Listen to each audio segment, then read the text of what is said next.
जाकर इस गूंगी बहरी सरकार जो सो रही थी, यहाँ का जो प्रशासन सो रहा था, आपने जगाने का काम करे, क्योंकि आप 7वां दिन हो गया। 7 दिन में कोई भी प्रशासनिक अधिकारी आपके बीच में नहीं आया, ना ये कहा भाई प्रधान जी क्या मांग है इनकी। वैसे हमने मांग लेटर पैड पे लिख के दे भी रखी है। मांग नहीं है हमारी, ये समस्या है। मांग तो अबे हमें बोनस मांग दे, प्लाट लें दे, कोई और चीज लेते माले, तो वह हमारी मांग। ये तो एक समस्या हमारी, और ये समस्या इस प्रशासन ने पैदा कर रखी है। ये हमने काम करे है, उस काम करेगा वेतन ही तो मांग रहे हमें। हम कोठी बंगले हम नहीं मांग रहे, गाड़ी हम नहीं मांग रहे। और मतलब 3 महीने काम करने के बाद में यहाँ का संपदा अधिकारी कहता है कि मेरे पे देने के लिए बजट नहीं है। मतलब बजट नहीं है उसके बाद देने के लिए, इन सफाई कर्मचारियों के लिए, इन गरीब कर्मचारियों के लिए देने के लिए पैसा नहीं है। वैसे एमएलए की पेंशन बढ़ा दो, पूर्व एमएलए की पेंशन न बढ़ा दो, उनके लिए पैसे हैं। और ये जो सफाई कर्मचारी है, पार्कों में काम करने वाली महिलाएं हैं, जो शहर को हरा भरा करने में, शहर को चमकाने में अपना योगदान देती है, और जो अपना शहर करनाल राष्ट्रपति अवार्ड से नवाजा गया है, 3रे नंबर पे है पूरे देश में।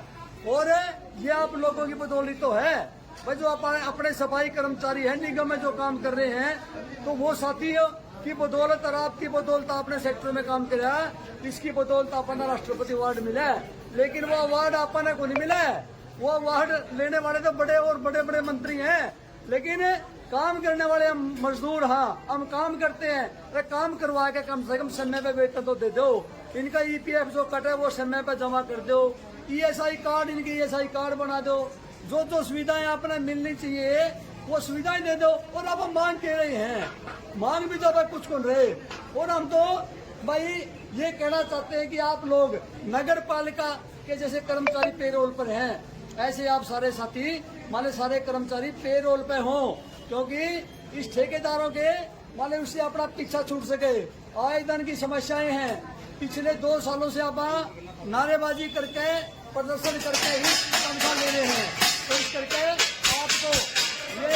आपको इस पर पेरोल पे सरकार रखे, आपको रेगुलर करे, आपको पॉलिसी बना करके रेगुलर करे, क्योंकि आपने कम से कम भी 10-10 सालों से काम कर रहे हो आप। और पीछे की सरकारें जो भी आई हैं, चाहे जिसकी भी सरकार रही है, उन्होंने पॉलिसी बना करके कर्मचारियों को पक्का करे है। 13 सालों में कोई भी कर्मचारी पक्का नहीं किया गया। हम कहना चाहते हैं कि इन कर्मचारियों को पेरोल पर रखा जाए, पक्कों की पॉलिसी बनाई जाए। पक्कों की पॉलिसी से पहले इनका कम से कम न्यूनतम वेतनमान 26,000 रुपये हो। अभी इनमें ये महिलाएं कुछ बागवानी में जो काम करती हैं, 8,000 रुपये वेतन है इनका। मतलब ये भी शर्म आनी चाहिए, 8,000 रुपये में काम करती हैं। और उसमें भी क्या 4 संडे की छुट्टी करती है, 4। अच्छा बारिश होगी, सुबेरे बोलते हैं ठेकेदार जाओ भाई छुट्टी कर लो, मतलब आई हुई काम पे घर से भीगती हुई आएंगी और आने के बाद छुट्टी। मतलब मुश्किल से इनको 5, 5.5, 6,000 रुपये कोई लेती होगी। इतने कम पीछा में मतलब काम होता है क्या? देखिए गौ का जो विभाग है, उस विभाग में जो बागवानी में अच्छा सफाई कर्मचारी है, 3 महीने से ज्यादा वहाँ का वेतन रुका हुआ है। लेकिन वहाँ का अधिकारी, यहाँ का प्रशासन, यहाँ का किसी तरीके का कोई मैनेजमेंट इनके आप ऊपर कोई बातचीत रख नहीं रहा। आप ये देखिए एक सफाई कर्मचारी 4थे दर्जे का कर्मचारी है, यहाँ 3 महीने से जब नहीं वेतन मिल रहा तो घर का गुजारा करने को कितना मुश्किल हो पा रहा है।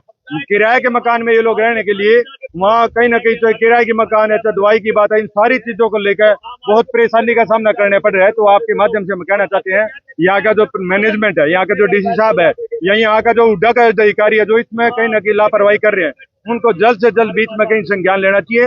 लेकिन 3 महीने से कोई संज्ञान नहीं लेगा, सबसे बड़ी बात है। तो आपके माध्यम से हम कहना चाहते हैं कि आज थाली प्रदर्शन है। थाली इसलिए कि थाली में कुछ अन्न नहीं है। जब अन्न नहीं होगा तो पेट कैसे भरेगा, तो बच्चे कैसे पढ़ेंगे? तो इन सारी चीजों को लेकर थाली प्रदर्शन किया।